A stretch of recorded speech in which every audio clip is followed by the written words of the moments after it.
Yes, good morning, good afternoon, good evening, wherever all of you are in today's remote world.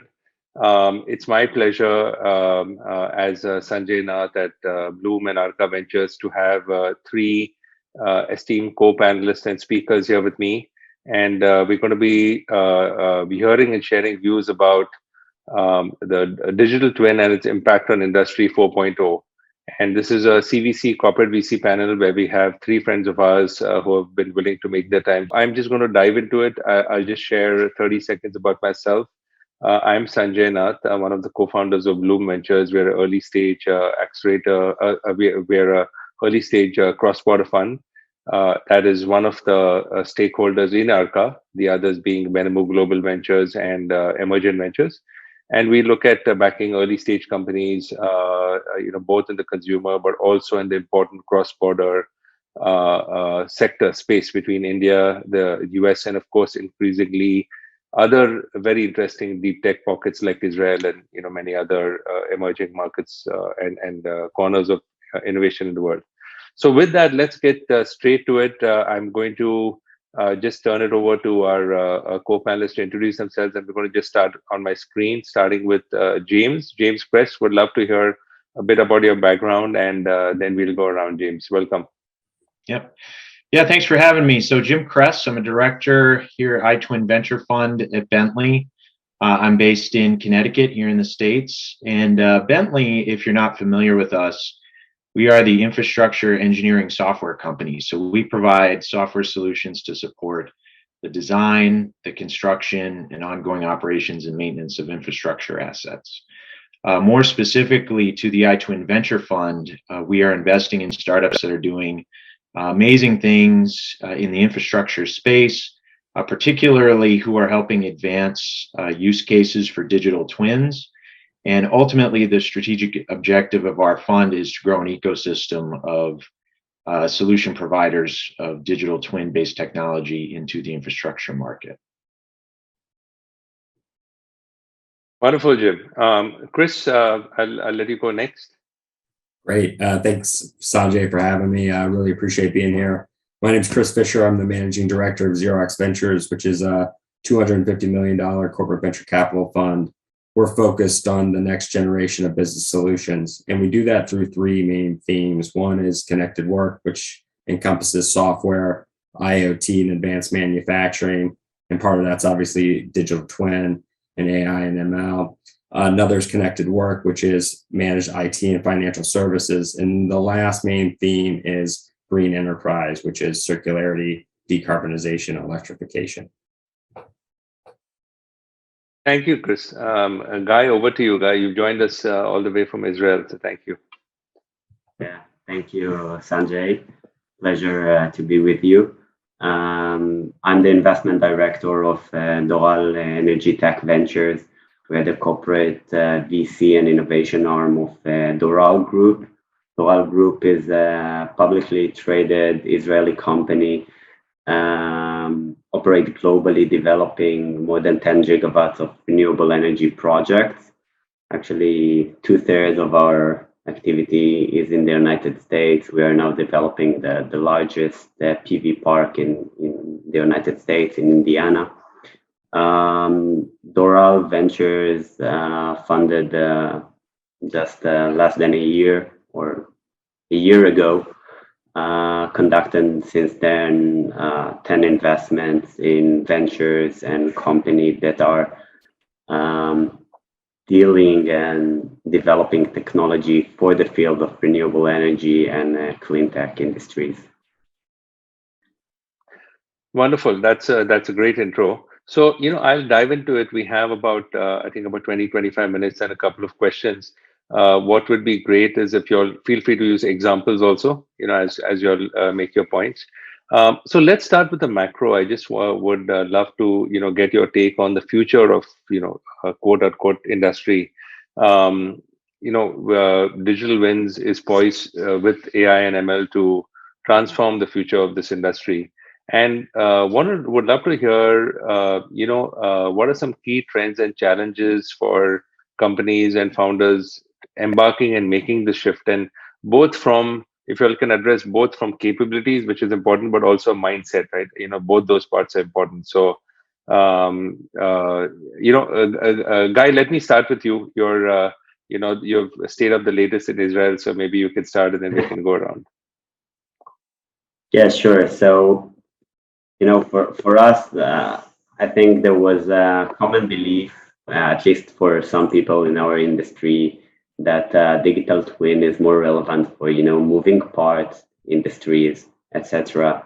I think nowadays there is a much broader understanding and willingness from both from the investment side and the business units to see a solution that can help us to manage much more efficiently our assets, our long distance assets. And we want to do it as automated as possible. And of course, in order to do this, the automation sits on a lot of, I would say, layers, or at least 3 layers beneath it, which the first is the monitoring to provide the data. Then you need to have some analytics capabilities in order to track your KPIs, Right. to do maintenance management. On top of that, you need to have some predictive functions, and only then you can have automation. I mean, I think industry have now this understanding, and we are looking eagerly to find solutions that can provide us the best solution in each of these 4 layers, for the monitoring, for the performance, for the predictive function, and then for the automation. So this is from our perspective what we are looking and what we are hoping ventures will go to. No, very interesting. Chris, Jim, if you can come in, when you had the advent of on-demand computing, right? That was also a transformation, on-demand and SaaS. What are the challenges, especially for this industry? Would love for you all to go, maybe some examples or just from your perspective, the same question. Yeah, I'd echo a lot of what Guy just reiterated or just said, and I'd reiterate a lot of the challenges that we're seeing is that there are multiple use cases, multiple users, and kind of various stages of technology adoption. And so, what that really means is a user is really going to have to, depending on their level of complexity, really understand and really need a comprehensive roadmap of investment and implementation to understand not only their ROI, but their long-term and short-term goals for adoption. And they're going to have to consider things like their asset type, their operating environment, and their ability to consistently generate, receive, and really process reliable data, because all of that's going to drive the accuracy of their information and their model. And you could see that, somebody that's just trying to get a basic understanding of, a one single asset monitoring performance is going to vary by need greatly from somebody that's trying to figure out how one asset works in an ecosystem of all their other assets, and not just assets, but operators on like a shop floor or something like that. And then also trying to layer in some continuous improvement of their modeling or their asset life cycle. So it's a bit of a continuum, but definitely adoption in the right direction using some of these unique tools we're seeing. That's very helpful. Jim? Yeah, so I guess I'll add, so as a corporate VC, we're not only investing in startups that are selling into the infrastructure market with these digital twin solutions to try to transform the industry, but we're doing the same thing. We're making our own digital twin based solutions, selling into the market, pursuing the same opportunity, encountering the same types of challenges. So we're really right there in the trenches with the startups that we're supporting. And from our perspective, if you look at a digital twin, it's really only as good as the data that it can leverage.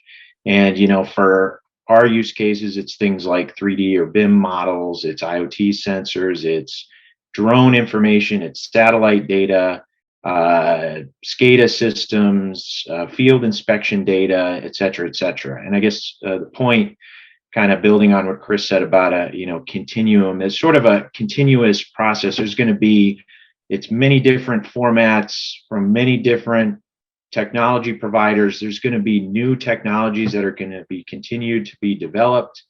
And so digital twin really needs to be able to handle not just the data that's available today, but with an eye towards the data that's going to be available tomorrow.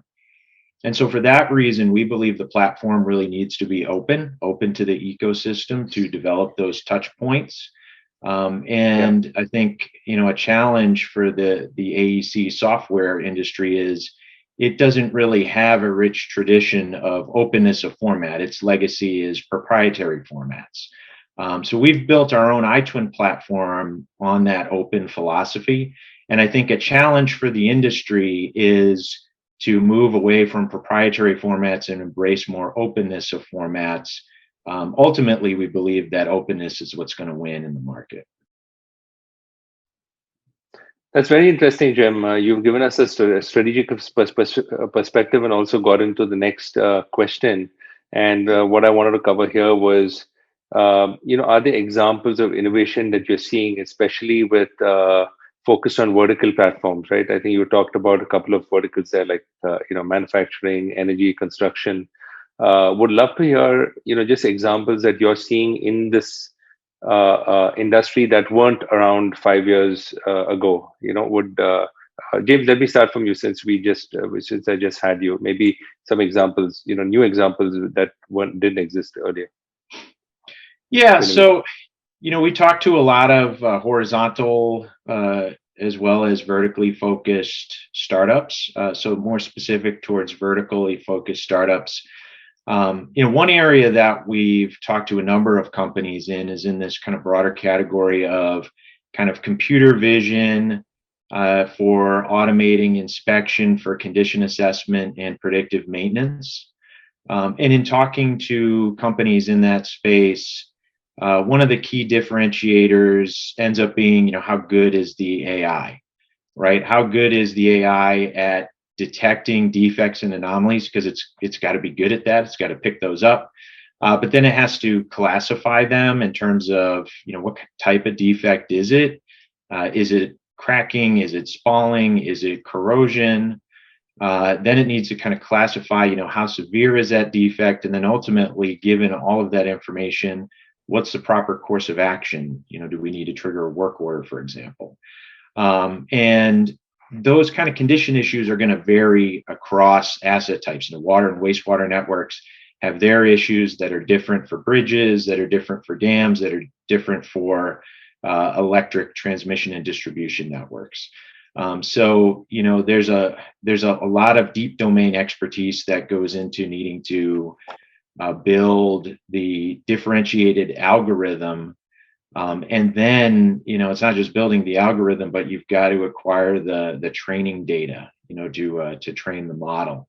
So I think there's a lot of activity in this computer vision for inspection and condition assessment, really across all those asset types.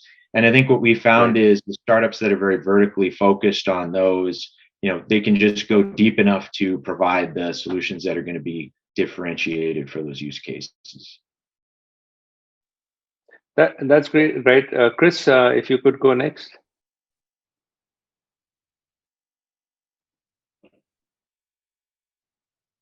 Sorry, I don't know if I hung. Sorry, what was that? Sorry about that. Yeah, Chris, if you could go next. Maybe it was my internet connection. Yeah, happy to. No, that was a great response we just got, and I just build on it. I especially with these computer visions, I think a lot of what they're doing and why you're seeing the adoption is because historically on these digital twin or internal models that have been largely internal in these companies have had difficulty, or users have had difficulty scaling them. So I think that's one of the exciting things we're seeing about this adoption is, these solutions are either platform enablers or they're starting in a vertical, but they're technology enablers. So their ability to eventually transition from one vertical to multiple verticals in many use cases is what's really going to hopefully catch on and help drive this kind of industry adoption. One of the exciting areas are some of these micro solutions that apply to smart manufacturing, which help solve the scalability, the agile deployment issue, and like the data quality issue. And I see that as bridging this adoption gap, especially for internal users that have potentially developed internal tools, but have had trouble scaling those, or have had trouble, with the increased cost or keeping the solution implemented. Because sometimes with some of these models, you have to see a user have to kind of remodel them, because as data comes in, the results start to change or become inaccurate. It's kind of this idea of data drift. And so, if you think about these enabling technologies that helps kind of solve the scalability problem, it's really intriguing. And I think it's one of those things that'll really enable this 4.0. And, we're seeing adoption across a lot of different areas, or the potential adoption, I should say, whether it's infrastructure maintenance, supply chain, but even like worker health, safety, digital warehouse and field services, and ties to the circular economy. So it's really exciting. That's great. Guy, as you come in, I think addressing the same question, but also bringing in maybe some examples that you're seeing, from emanating from Israel, right? That are in the sort of Israel-India global Israel. We'll get to India later, but Israel-US global corridor. Yeah, so I mean, for us, the digital twin I think in the renewable energy fields, having transformation, we see adoption of digital twin as a standard for how you manage such system. And a good example, I think, is the C solution, which are kind of enablers in order to, enhance and improve, as Jim and Chris mentioned before, improve the data that you bring in order you can analyze. So you see new technologies in the fields of ESS, of batteries, which are now much more, broadly adopted for renewable energy projects. And these systems are very complex and have a lot of vulnerability, hazardness that involved with using them.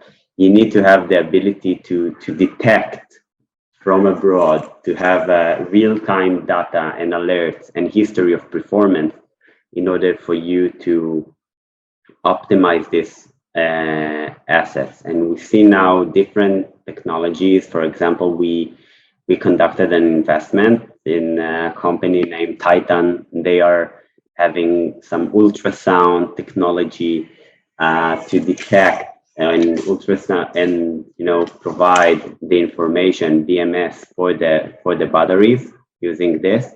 This enables us to have much better understanding what is the state of health and what is the state of charge in an accuracy which is 99%. And this enables us to increase the capacity of our different components in system, especially these for the batteries. And also it provides us advance notice for safety conditions, sometimes hours or days before we even know it. So I think these enablers to provide us much more quality and real-time data from our side. That's very helpful. Just moving to the last question in the interest of time. You can't help but ask about where India also fits in within this. Guy, it's interesting. I have the picture of the Bay Bridge behind me. The path from India to the US is kind of direct, right? People fly direct, but you are a very important hub along the way. Innovation hub for the world. So I'd love to start with you.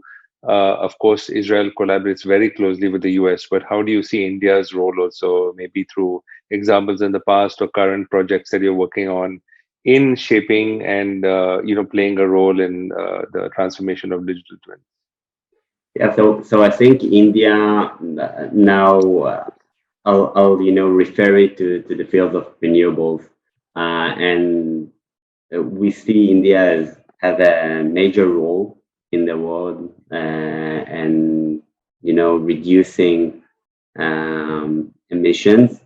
I read a few days ago that India India's plans for becoming a hydrogen hub in the future. And I think hydrogen, with all the challenges involving in systems, storing and distributing hydrogen, producing hydrogen, there is a lot of hazardness involving having digital twins in order to monitorize this system from far away is really relevant for the Indian market. And this is, of course, for a lot of entrepreneurs and developers has assets in India, but the headquarters is not necessarily in India. Using good digital twin systems on their assets can really help them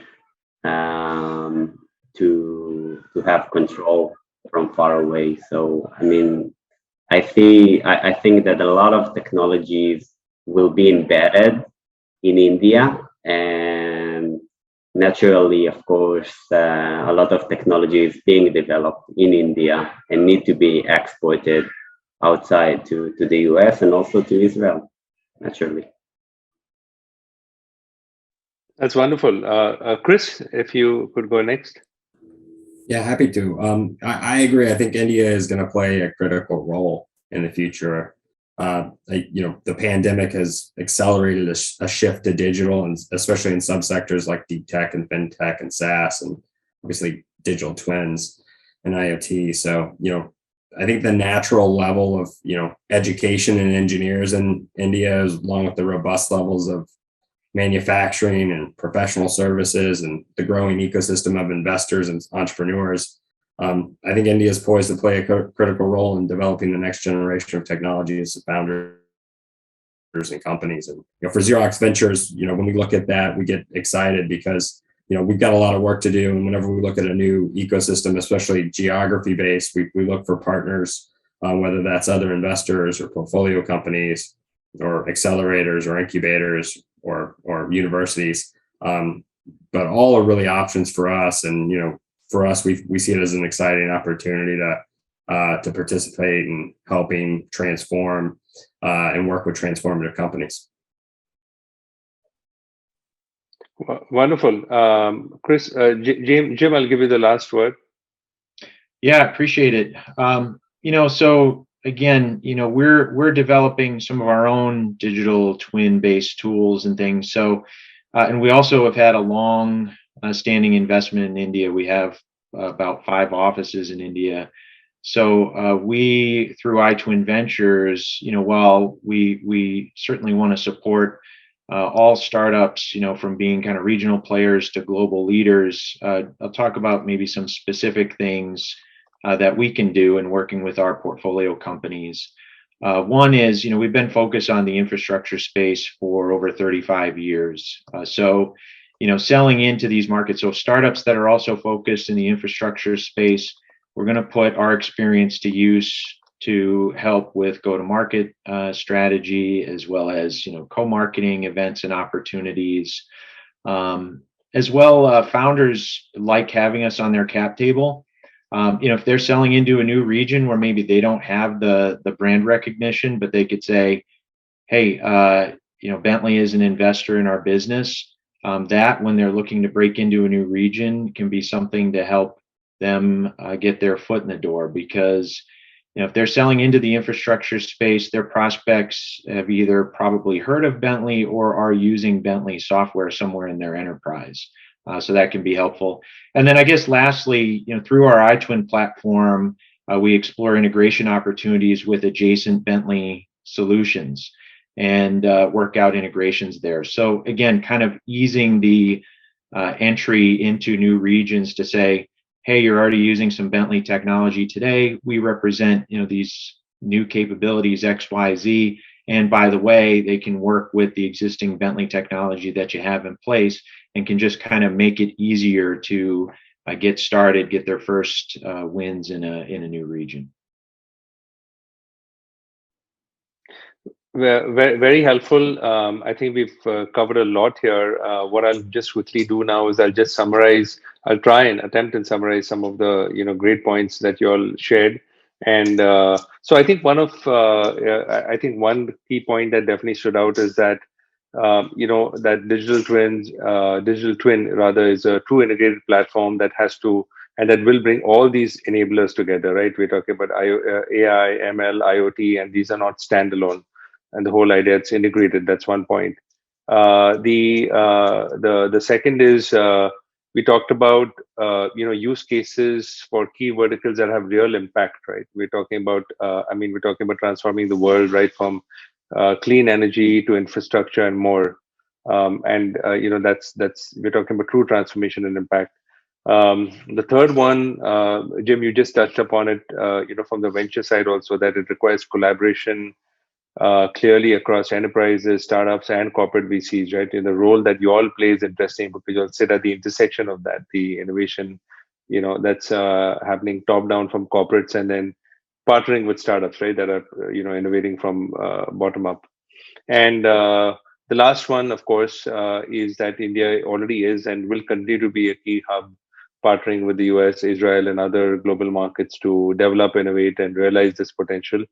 And Chris, you brought up a really interesting point about SaaS and fintech being some verticals, but much more than that. Before we wrap, would love to ask if you all have, just going around, if you have any closing comments and thoughts for the audience. Guy, I'll start with you. Sure, Sanjay, can you just please repeat your last question? Just any closing comments, just thoughts, advice, just closing comments as we wrap. Yeah, and this is a more recommendation for ventures who are dealing with digital twin solution, especially for the field of renewables. We meet a lot of them. First, we are open and we would love to have to examine technologies, to host them as a pilot in our different site. And I think this is crucial for such ventures to have pilots with the industry, whatever industry it is, whether it's renewables or other fintech. Every industry pilot is a crucial part in the involvement of a venture. And the second is, when you build this business model of your venture, you need to show how you're gonna generate enough revenue, enough profits that will justify the entire hustle with your technology and the adaptation of it. This is, very important, especially for those more traditional industries that are now want and kind of open to adopt such solutions. Wonderful. Jim, next. Yeah, so just really appreciate the opportunity to participate on the panel here with some great colleagues. We're really excited about investing in startups that are in the infrastructure space. So any infrastructure focused startups out there working on digital twins, would love to have you check out bentley-iTwinVentures.com and reach out to us. I would say, just some advice. So we've talked to some vertically focused as well as some horizontally focused solutions. And I think, with the horizontally focused solutions, the attractive part is the large potentially addressable market, right? And I think for us, at least what's resonated for us in our fund and our conversations, the more vertically focused, it's a bit of a more narrow market to start, but really focusing on a use case, because again, the example I gave with the AI, there's a lot of complexity in building out that solution. And so startups that kind of focus really specifically on one use case, yes, with an eye towards expanding into maybe adjacent use cases, that's resonated really well with us. With horizontals, while we still love to talk with them and we'll consider investments in them, sometimes what we find is that, they just are trying to focus on too many use cases or industries a bit too early. And so the value propositions can be a little less clear. So I think for us, those vertically focused solutions, we're not scared off by a very targeted solution up front. So again, if you're solving infrastructure problems and helping advance digital twins, we'd really love to hear from you. That's great. Chris, I'll give you the last word. Please go ahead.